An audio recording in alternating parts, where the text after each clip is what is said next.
and you should have that little pop-up. Excellent.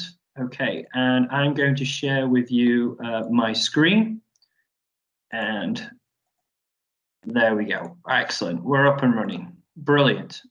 So I'm just going to actually undo that. That was anything that I've showed you guys today.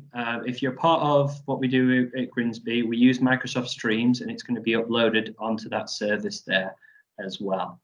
So one of the things I want to show you guys today is extensions. Those are all these icons up here. That's the first thing I want to show you. So what are extensions? Extensions are just a quick way for you to access apps or to have additional usability. Now, if you're using loads of extensions like that, it can cause a little bit of a problem. You can switch them on and off, but one of my favorite extensions is Screencastify, which means I can just click on this button here and I can just switch on and off as many extensions as I like. And as you can see, they have disappeared.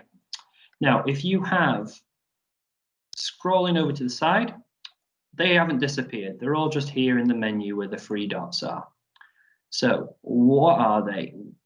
Well, they allow you to clip on the internet. They allow you to view the internet. They allow you to record. They allow you to share.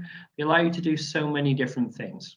I'm going to click on these three dots over here. I'm going to go to extensions, and it will bring up all the extensions that I have installed. And here I can switch them on and off as I see fit as well. Now, how do I get these extensions? You just do exactly what I just did there. You click on that, click extensions, and it brings you to here. And then you get the Get Extensions with Microsoft Edge. Click on this, and it will take you to the Microsoft Edge Microsoft Add-on Store for GB, for Great Britain. So I'm just going to quickly put that into the chat so you guys can see that link. Okay, and you can use that at a later stage or now if you wish to. And from here, you can see there is a large categories, and these will allow accessibility, blogging, communications, productivity, and let's say even shopping. So I'm going to click on shopping. Now, that doesn't look too trustworthy, so I'm not going to go with that, but I've heard of Honey. So I'm going to click on Honey, and I don't have this already installed, so I'm going to click Get. I'm going to add this extension because I can trust this data. It has a good review, and I can read more about it. And it comes up there, and it will just simply ask me to register and log in with Honey. Once I've done that, I can use Honey to find great deals online. But I'm going to right click on this now, and I can say it will only work when I want it to, or I can remove it, or I can move it to the menu, which is over here. For now, I'm actually just going to remove it from Edge, and done. That's how quickly and easy it is to uninstall one of these Edge browsers. Okay, so I'm going to click on Home here. Just quickly show you again how easy this is to use. So accessibility, again, if you're not sure about which ones there are some really, really well-known ones like Dark Reader and some others that I'm going to share a video link to later on, which explores these in a bit more detail. So this just changes everything to a dark theme when you're on a website. I'm going to add this extension. Simple and easy as that. Now, because this one doesn't require me to log in, okay, this has some sponsorship that's involved there, but other than that, I don't need to log in. So I'm going to quickly go to a web page. I'm going to click here, and you can see we are now in dark mode. Dark mode has turned everything black. So I can switch dark mode off by going to my Screencastify extension, or right-clicking and just simply removing it completely, or going to the extensions again, full dots, extensions, and if I search for dark mode, I can just switch it off. So dark mode has now been switched off. I just refresh this correction here. This will then go back to the original page and how it looked. So dark mode is a really useful tool for accessibility. There's also one called Something Lizard, which I will probably put a link into. So they can be used for a number of different functions. And that's just a couple that I show for accessibility. So I'm going to leave that up right now. So I'm going to actually show you one more page using this article, Best Reader View. And as you can see, it's now brought it up in a nice, easy to read and understand format. So no issues there whatsoever, hopefully, from what you can see. Now, if I just click on that section there, where that best reader was, I can change the typography. I can go from warm, dusk. This is really helpful for accessibility for yourself, as well as your students, especially if you're reading at night. This can be incredibly helpful. So I'm in part of this. I don't want to use this anymore. I can just simply switch this off. I can go into focus mode, read mode, which is what we're looking at now. Best reader. If I click on it, it will take me to where it's available on the Edge store. I can do that with any one of these. So I'm going to pop out of this, and you can see we're back into that by just clicking refresh. Now, if I look at extensibility, one of the features I also have for accessibility is one called Mercury Reader. I like this one myself because you've got that icon over there, so you can just change similar functions. But an added bonus here is send to Kindle. So you follow the instructions with Mercury Reader, and you can send that to your Kindle device to read up on later on, or have a bunch of articles, something you might want to check out in the weekend. You don't want to have all of your devices with you. You just want to take your Kindle, and just as long as you update it and sync it, you will have all of these. Again, I'm just going to click refresh. That will then turn that off. So that is, for example, Mercury Reader and Best View. So let's turn off Mercury Reader. And Extensibility is one of those really useful apps, but if I click on this, it should take me now to the Chrome store. Now, the Chrome store also allows you to click these and add these to Chrome, it says, but it's because it's Microsoft Edge is built using a Chromium-based browser. So everything that works at the Chrome web store, click on extensions, do a search. If I type in dark mode here, you will find dark mode extensions are available. Okay, if I click on extensions here, reset those filters, you can see they're available on Chrome, but you can just add them. So if I click add here, add extension, it will check to see if it's working, it'll download it, and now I've added a brand new thing. That's how easy it is to install new extensions. So you can install it. I've tried this one before, I don't really like it that much, so I'm just going to quickly remove it. If you have any problems when you click remove, you can just go onto the abuse function as well there. So if you have any issues. Again, Extensify is one of my favorites because you can literally switch things on and off. So I'm going to put on Bitmoji, and I'm going to take you to a PowerPoint, and I'm going to show you how I use the Bitmoji extension. So we're going to set up a brand new blank PowerPoint. And with the Bitmoji extension, you need to already install the app on your iPhone or on your Android device. And this allows you anything that you're online or doing a message or on Gmail, you can literally, it still works with PowerPoint, not just the Google Drive apps. You click on Bitmoji here, let's just get rid of that.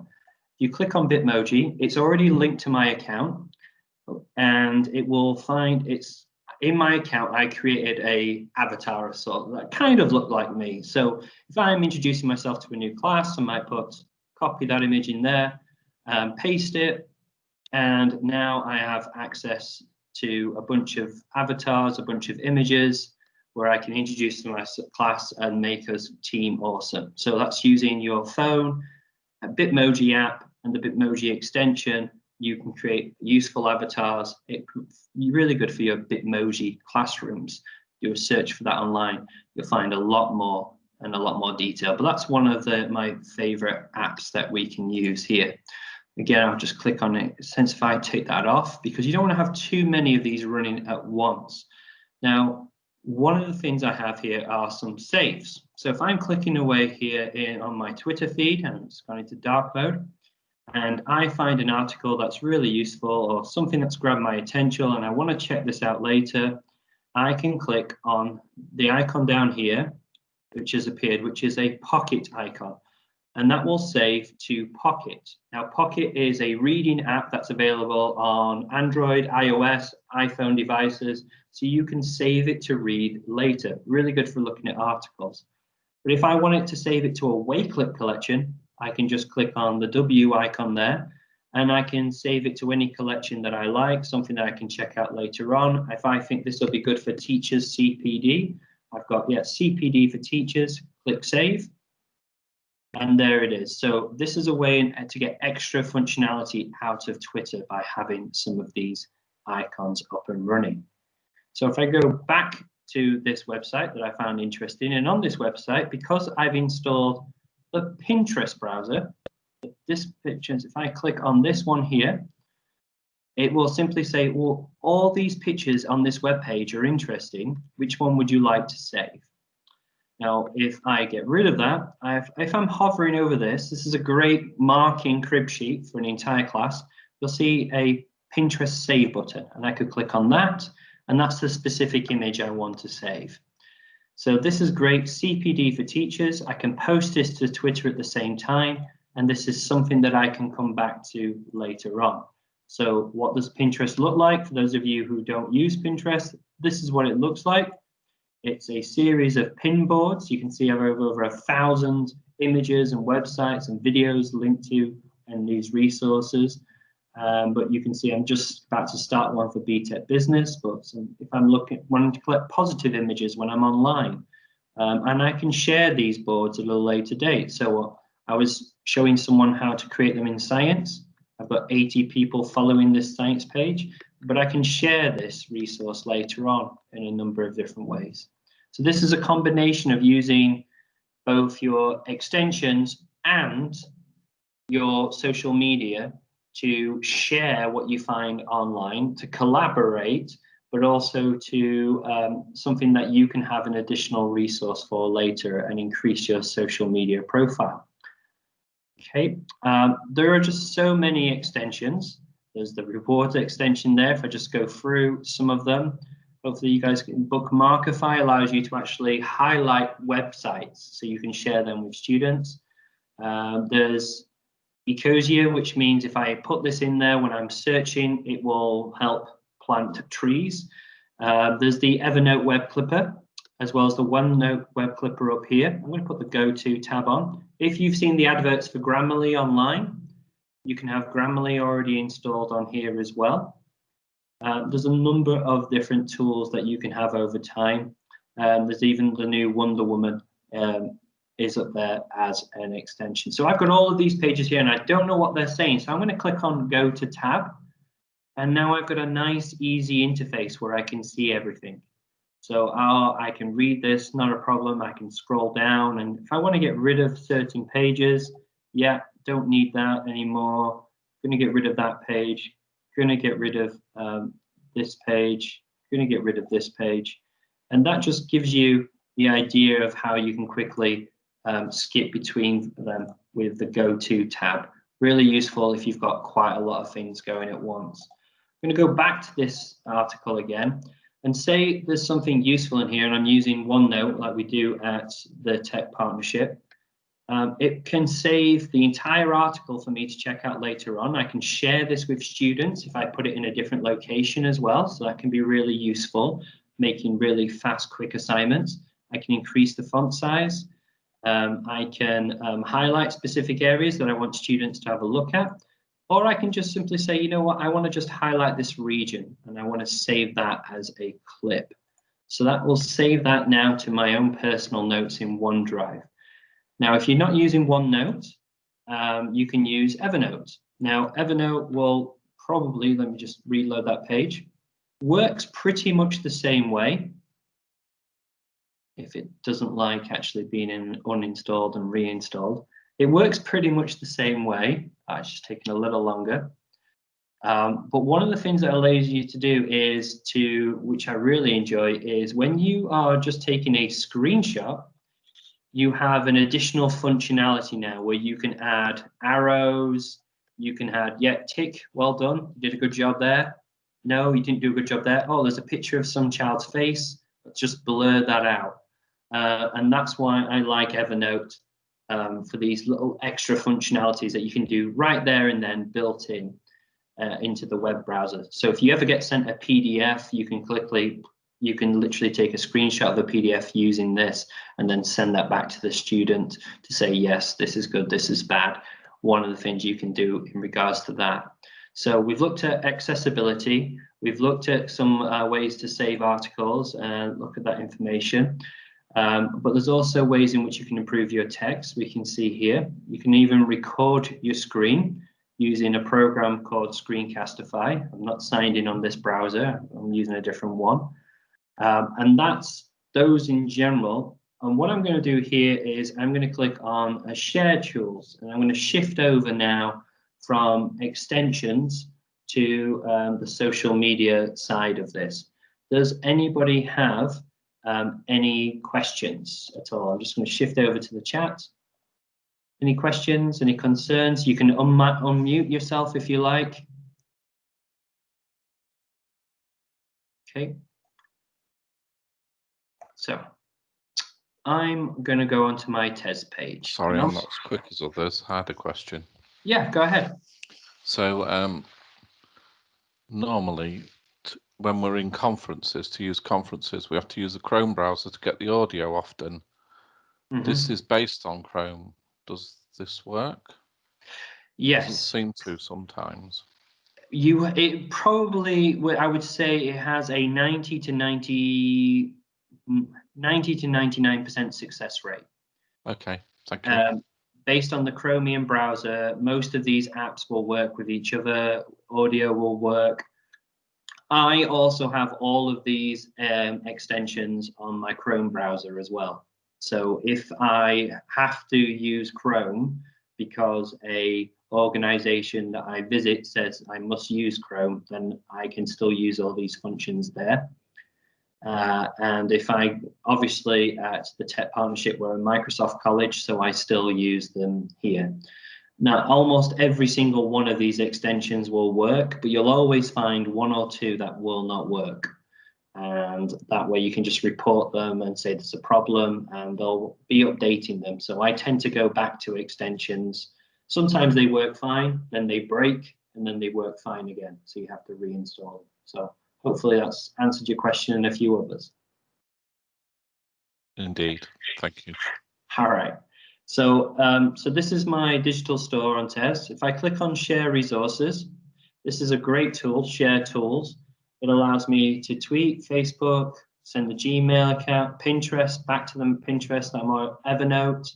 I can save to Pocket if I can send this straight to the Teams channel or to a Teams talk. So it will bring up additional options when you're in those, just taking a little bit longer to load up than normal. Always is the case. I am using my home connection here. So I can share this to a channel, but I can also create an assignment right from this page.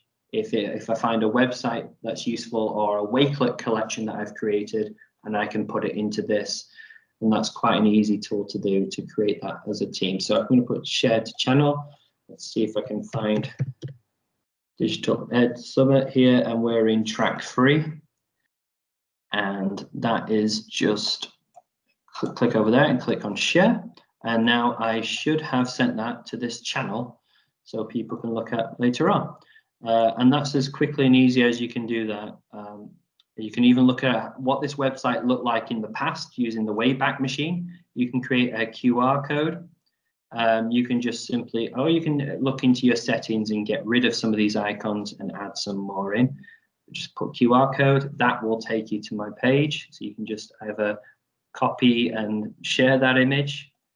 Okay, so I'm going to try and paste that in and send that. And so that will have a QR code now that people can check out. So that's something that you can use with the students. We'll probably use QR codes already. Great way to quickly tweet information. So if I find this article really useful and I want to share it with the community that I'm with, then I will just quickly do that. There's also a tweet one on the Chrome. I tend to find this one useful instead. So I'm just going to put hashtag history teacher. And and just put a tweet on that. So here I'm going to take you into how I use Twitter. So if I put hashtag history teacher into the search, I will find the top results, people that I'm already following. This is a great way of finding resources that people are putting online for free. Those can be PDF files, there's also commentaries, there's Excel spreadsheets, all sorts of different resources. There's also going to be people who are just posting some fun things. You can obviously click on videos, but again, this is going to have memes in. So you can see some dual coding activities doing for medicine through time. If I click on photos now, again, don't do this in front of students. You're going to have photos that are related towards history, what history teachers are doing, but you could have the history of pornography appear. So please do not do this in front of the students. Top people who are posting with this hashtag. So I could replace that now with history teacher, and I'm going to put English teacher instead. And I'm going to press, and you can see we've got loads of people there who are posting competitions, ideas for English teachers at Key Stage 3, some resources that are available, whatever subject it is you are interested in that you want to do some search on. If I just type in history in general, again, this is a much more riskier one. But you've got some wonderful images and articles and short video clips that you can quickly save to your pocket, or if you want to share them with people, to Wakelet as well. So this is a real benefit of how to get the most use out of your Twitter feed. Now, you can also become part of a group as well. So if I go to my messengers, I can show you that I'm part of the 14th wave of ambassadors for the Wakelet app. And then we are in communication with each other, and I'm setting up a Wakelet for us all to be in contact with and use. You can create your own groups by just adding more people to them. So search for groups, or you can send out messages to them. Again, I can just do basic searches through hashtags. It keeps a record of everything I've been typing in myself. If I just type in teacher CPD, and I will find people trying to sell me CPD, free CPD, loads of different websites, webinars that are available that I can be checking out. Those ones that have certificates as well. If I type in Wakelet, I can do a search for an actual person instead. So let's go for @Wakelet, so we can look at their individual account and see what they're posting or reposting, what other people are sending. So that's one of the ways in which I use Twitter for myself personally. I use this more as a personal and professional way to connect with people. In regards to how I use Pinterest, it's mostly professional rather than personal. And this is just a great way of saving resources, like I showed you earlier on. Let me just refresh that connection. Go out of Twitter. Just give that a second to load up. There we go, we're back out of this page. So how do I actually use this? Okay, well, I just showed you today, these are my home, weird, wonderful things that it thinks I'm interested in. It will just appear there. If I click today's, it will find collections that it thinks I might be interested in. And these are all the people that I am following. So they're mostly history, some a wide range of different people that I'm following as well. So, but I'm going to click here and I'm going to look for, say, Wakelet. So Wakelet resources in the classroom. So, okay, 6 things to do with Wakelet. That seems interesting. I can then click on this, go to that website, follow that person.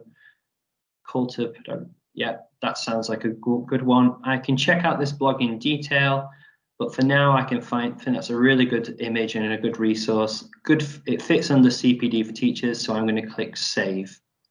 So that's now saved that for me. If I click into my home, and now if I go down for CPD for teachers, you can see that pin from the last one and the one there as well. So if I find something useful online, or if I want to go look for something useful, I'll put it into this category. If I'm just searching away and I'm looking at Cold War propaganda posters, that's a really useful one. I'm going to put that one in Cold War, click Save, and it will pop up there for me to check out later on. Okay, United States of Atomics, that sounds an interesting one. Click Save. And this is a way for me to find new articles, new posters. I can click on them at a later date and I can save them into a Wakelet collection if I want to. I can save these boards into a collection so other people can access them. I click back to my homepage now again. If I go down to this Cold War board and I click over here and click share, I can share this with my students. I can just copy the link to this Cold War board and I'm just going to quickly send this over to you guys.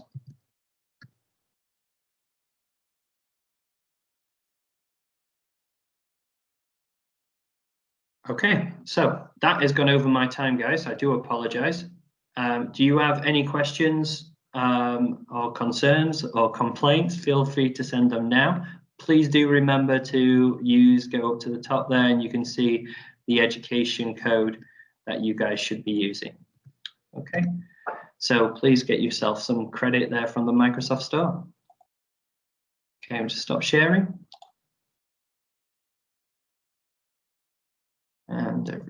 And we're done. Thank you very much.